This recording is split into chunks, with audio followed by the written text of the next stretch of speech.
Woodrow! Jerrod Niemann is on the line, everybody. What is up, my brother? Is that Kayla? This yes, is Kayla. It Hi. is. Well, hey. Well, thank you for your time today. How's everybody doing? Well, thank you. She actually, by the way, pretty much goes now full-time by the K-Bird. Oh, yes, Woody has now dubbed that name on myself. And it's kind of stuck. Well, is it cool if I call you K-Bird? K-Bird? Yes, you can call me K-Bird. Hey, Well, thanks. Man, I've got to tell you, I'm excited. Ready to come to one of my very, very favorite places in the country. And we're going to get to that in just a second. I want to know what's the latest, greatest thing to happen in the J-Rod world, man. Man, I got to be honest with you. This morning, my buddy Lance Miller and I, Lance is a wonderful songwriter. Sure. Great artist as well. We went and had breakfast, and Vince Gill was sitting across from us. Are you He was at a serious? different table, and he was nice enough to buy our breakfast. Wow.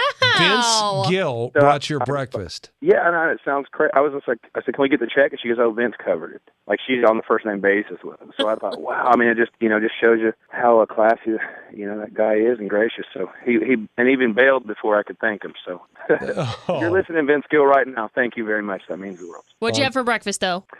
I'm a sucker for sandwiches any time of day or night, so it was just a breakfast sandwich. That's not bad. You got your protein in it, so you're good. Yeah.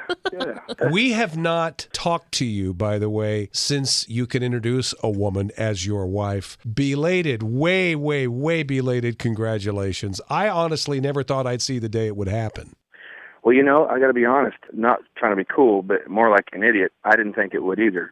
All my friends were always like, yeah, man, don't ever get married. Trust me. I know, because they are idiots too. But it took me time to grow up and realize things in my life were missing, and she was definitely that. And so I'm very, very lucky, and she's awesome, and we're having a blast, and we're already almost at 1 year. It's crazy. Wow. I can't believe that. How did you meet her, by the way? Well, like any relationship that lasts, at a Jamie Johnson concert. Years ago, this is before Jamie even had the Dollar out, very first album. And there was this bar called On the Rocks, of course. It was just one of those nights where, I was there with Jamie, and we started visiting a little bit, and we've been on and off for about 10 years. Oh, my. Finally got married. She went to different continents to get away from me. And we still, all of our roads led back to each other. Now, was this the girl that you really were busted up about for a while? Yeah. Oh, yeah. I'm sure you and I had some late night visits. Yes. You patted my back. Yes, I did. I was trying to cry, but and you got makeup on my collar, and I had to explain that. Oh, Guys, man, I don't have a comeback for that. I've never been accused of wearing makeup.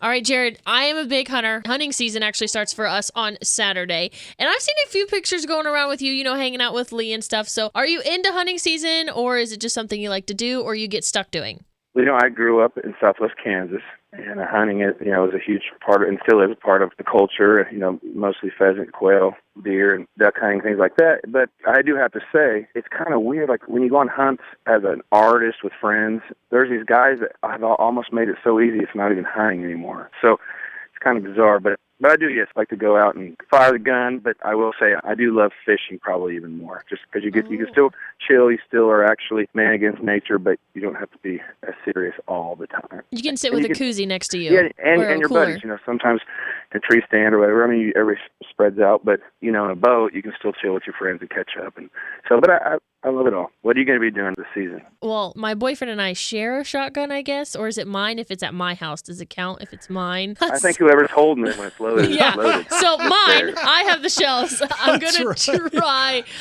dove and pheasant this year. I've never done that. Nice. Well, that's great. I'm left-handed, and all the shotguns I've inherited are righty, so of course the shells fly right by your face, which is always pleasant. So I finally got a new 12-gauge. It's a lefty, so I can't wait to get out and shoot it. We're talking to Jerrod Niemann on WCOL. Of course, you play the Scioto Down Summer Concert Series Friday night. Now, Jerrod, we've been talking to you for years, but Blue Bandana has really set a benchmark for you. You had more success out of the chute with this than any other songs in terms of its immediate impact, haven't you?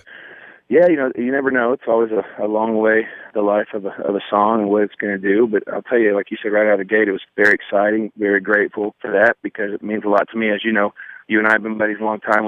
We've all hung out many times and talked about music. And so when your friends, have your back, there's not a better feeling. And the truth is, if I could pick any song for that to happen, it would be this one, because it's about those music lovers out there. And I know right there there's a lot of passionate sports fans, music fans right there in Ohio. And so when this song is heard, it is about a girl who's, chasing a band at all these festivals, but it put me in a moment of just so many concerts that, we've played or concerts I've been to, and you just get to see people that stand out in the sun all day long, willing to spend their hard-earned money to let us play the music. And so this song's for those music lovers out there. Absolutely. And of course, this is the first single from a brand new project, right? Man, I'll tell you what, it's fun. You never know where these songs are going to come from, whether I get a chance to write them or I hear other great songs. But man, I've been listening to a lot of these new guys that have moved to Nashville and their music, and found a lot of cool songs that I'm really excited to be able to nab. Written a couple of them, and even got some of my artists we all look up to, like Vince Gill. I asked Diamond Rio to come in and sing on a song, and they, of course, nailed it. And so I'm really excited about the new music.